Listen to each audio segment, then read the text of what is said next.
Hello there, welcome in all gamers, much love Magic players. Travis here, Magic match of the day, number 4 with Magic learning Magic backwards and forwards, learning from Magic.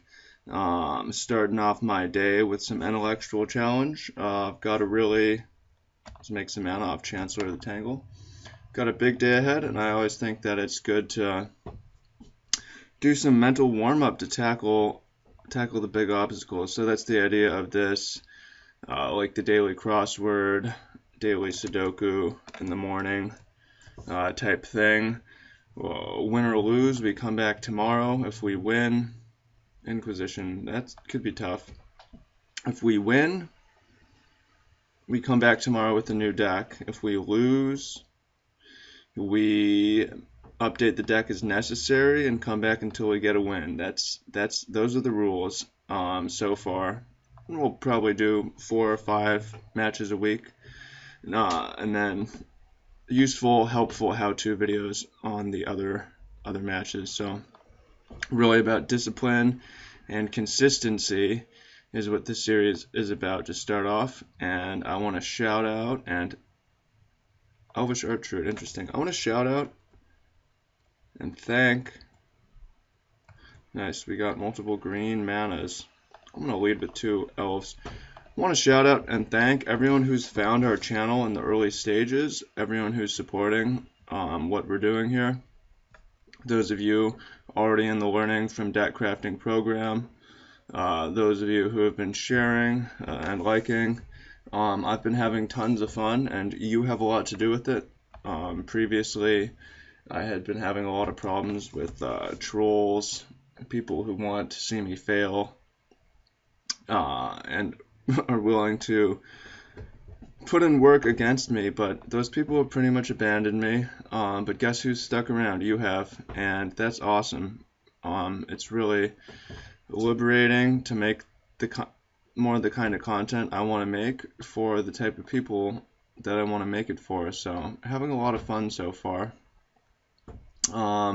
Discussion of the day. So, I guess I should explain the deck first. We're here with the ELF Belcher deck. It's mono green. We only play 5 lands, and the goal is to either win with an elf army or with Goblin Charbelcher. And we have Wargate to find either one, and we've got a bunch of elves, and that's basically it. Simple deck, short, sweet, fun. Up against blue-black here. Okay, so question of the day. This is what I've been thinking about. I've been thinking, right now, helping people through Magic as my medium is my plan A. But if Magic gets shut down, if I get shut down or whatever, what am I going to be doing? And furthermore, what do I really want to be doing in 10 to 15 years, 5 years even? Well, as long as Magic is around, I'd like to be playing some Magic, but I get the sense that, let's go ahead and play this, and we want to get, I don't have a blue-white land. We could get, I guess we want to get the green-white or the green-blue. What's the reason for getting one over the other? Get the green-white land. No, we'll get the green-blue land, because then there's multiple green-white stuff left. We won't be able to cast Path to Exile to start off, but this should work. Yeah, the question is what I really want to be doing to help people in the much longer term. And that's the plan B. And that is my question for you. You don't have to answer in the comments, but think about what you're doing now, and think about if you're still going to be doing it in 10 years and what you really, really want to be doing. Now, this is pretty good, what I'm doing now. I think that I will actually be still doing it to some degree in 10 years. However, I would love to expand out and help people do things like be who they want to be, say what they want to say, live how they want to live. I think that I can help people with that, and I would like to. I am in a unique position where I have really gone it on my own. I mean, with the help of people, definitely, but the way that I lived my life, go downstairs backwards, wear my hair long, uh, work remotely. Um, I'm at a point where I really can, for the most part, say what I want to say. What else? Okay, this is interesting. We could attack the Liliana. As soon as we kind of draw Charbelcher, yeah, so I want to help people with that. I'm not really sure what the best way is to do that, and that's a ways down the line, but I think that would be really fun. So let's take out Liliana. Attack all creatures at Liliana. Ship to turn. Opponent has one card left. We don't have a whole lot going on, but if we draw a Belcher, we can just throw it down. We only have one land left in our deck. Activate it immediately. We do have 7 mana, so we can cast a Wargate, or we can cast a Belcher. And okay, the opponent doesn't have a 4th land, which means they have some action. Blue, white, green, Wargate for X mana. Can we pay 4? We could go grab a 4-cost Goblin Charbelcher. So hopefully we can do that. See if the opponent has a counterspell. Doesn't. Now we have a Goblin Charbelcher in play. So I think we're probably going to win this game. Elf Belcher deck is very strong, in my opinion. Although this could get destroyed with Golgari Charm. Go for the Throat's fine. Opponent doesn't seem to have an Maelstrom Pulse could kind of wreck us. Jace, Vryn's Prodigy. Okay. So we only have 1 basic plains in the deck. Azuri is also a good draw because that gives us kind of our alternate. Belch you to -11. That worked out.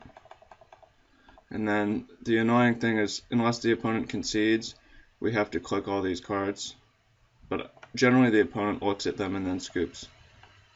So, yeah, fun. I really like this deck. As you can see, it's very fast and can be surprisingly resilient. And can come from multiple angles. And only plays 5 lands, which is not a lot of lands. And we won game 1. Great. So for sideboarding, few options. We have Kadama's Reach and Civic Wayfinder. Or we could try to win off of Blood Moon, Mana Screw, Ruined Halo. Yeah, so those are basically our options. A few more basics if we want to.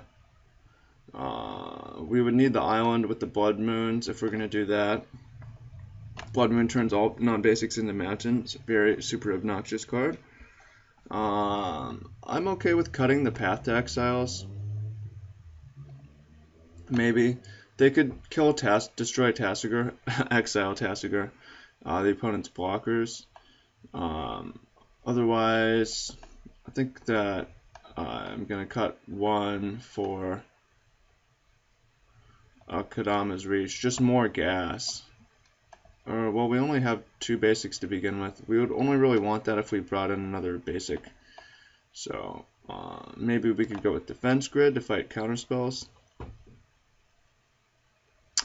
We don't know that the opponent's going to have counterspells.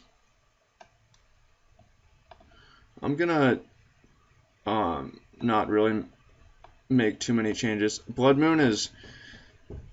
I generally like it for the really freebie wins. The opponent has Abrupt Decay or Inquisition of Kozilek to find this and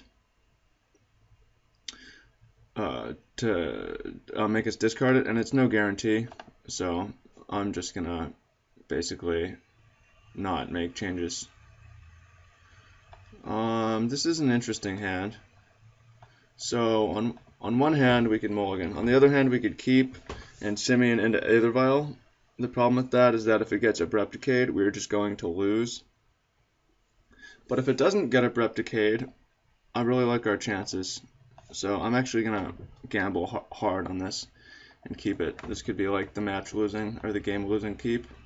Oh, or we get Inquisitioned. I didn't even consider that. Alright, so horrible keep.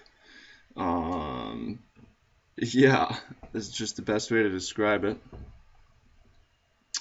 Should have mulliganed, but part of this series is about learning. Land off the top.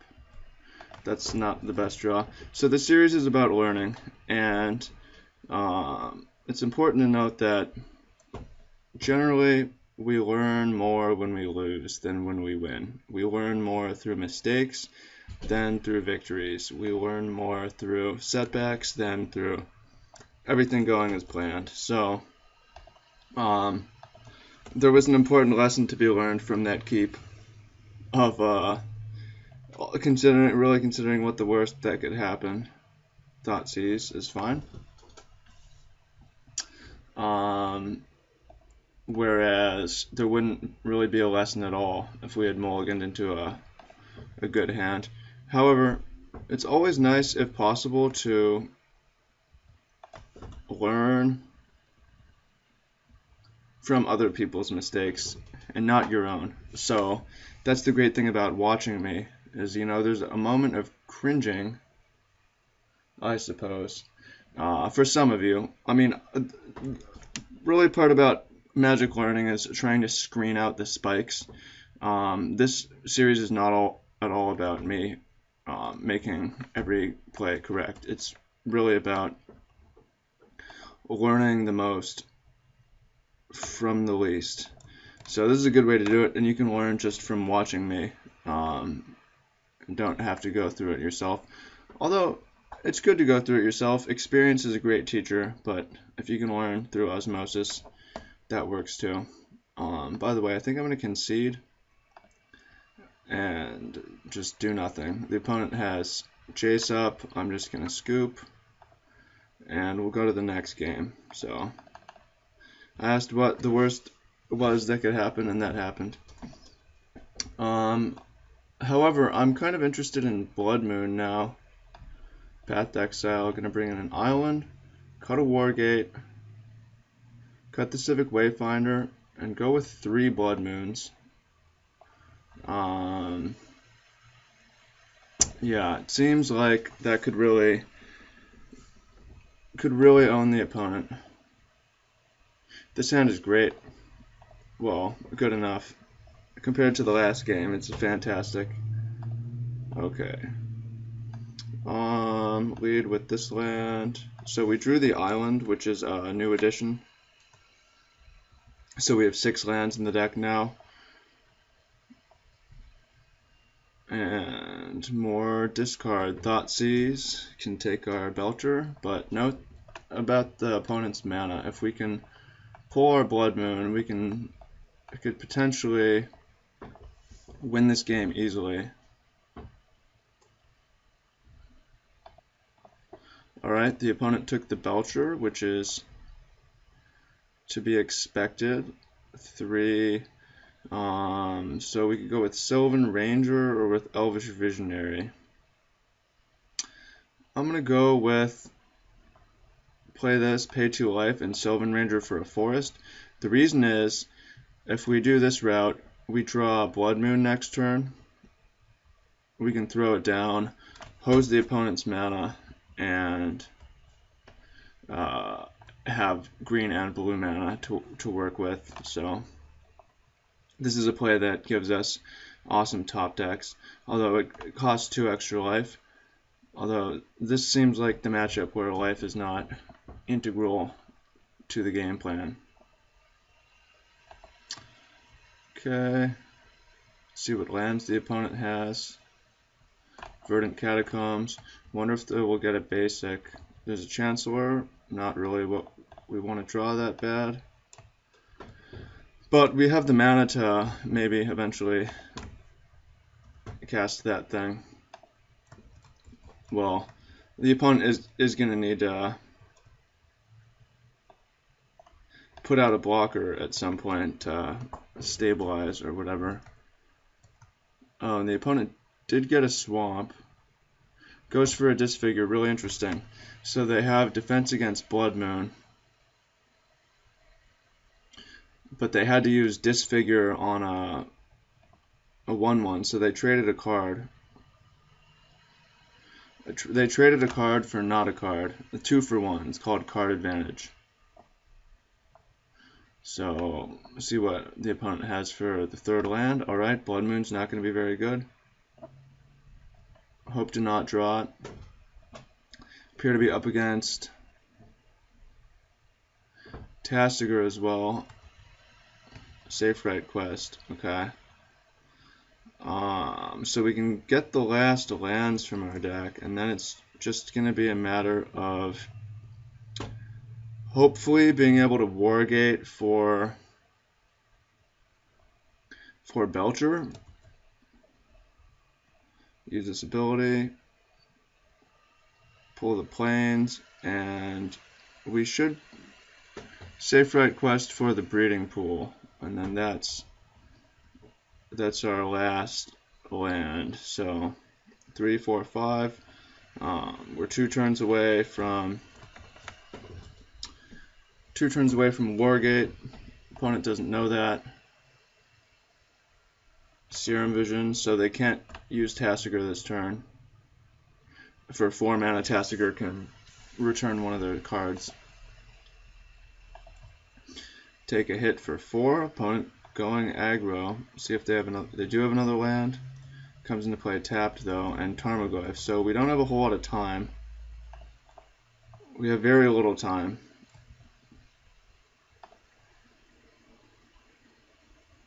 Very little time. Okay, so it's still possible to win. The game plan is to block. Chump block is necessary.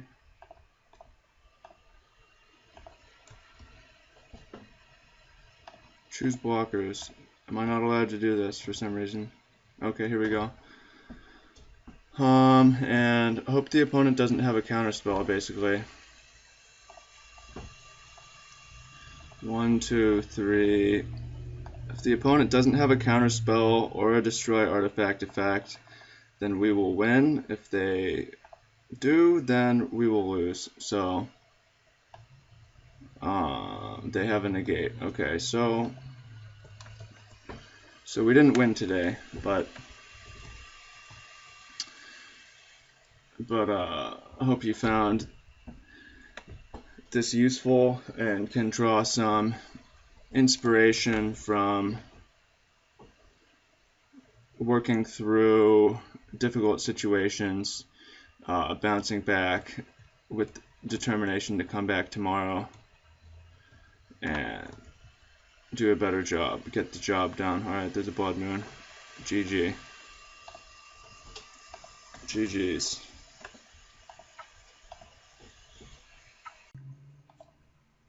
So before we leave, here's the deck. We've got Goblin Charbelcher and Wargate to find it. Wargate can also find elf pieces. We have 5 lands, but we have Chancellor, Simian, Spirit Guide to get started, so we can actually keep a lot of hands. Not all hands can get you in trouble. Aether Vial and Safe Right Quest as mana. Llanowar Elves, Heritage Druid, Elvish Mystic all make mana. Sylvan Ranger, Elvish Visionary, Wood Elves. These can double up on mana because Heritage Druid can let them tap for green. Elvish Archdruid and Azuri are our Elf Lords, which can let us win without Charbelcher. And then we have Path to Exile, which is really cute as a remove their creature or ramp ourselves. So we'll be back tomorrow, determined to win. And I hope this inspires you to fuck up today, to go out there and just go for it and learn. I hope you find this useful. Let me know what you think, and again, think about what you're doing, what you're going to be doing in 5 to 10 years, if that's the same thing and how those things overlap. You can comment on that if you want to, but Much love, and I'll see y'all back here mañana.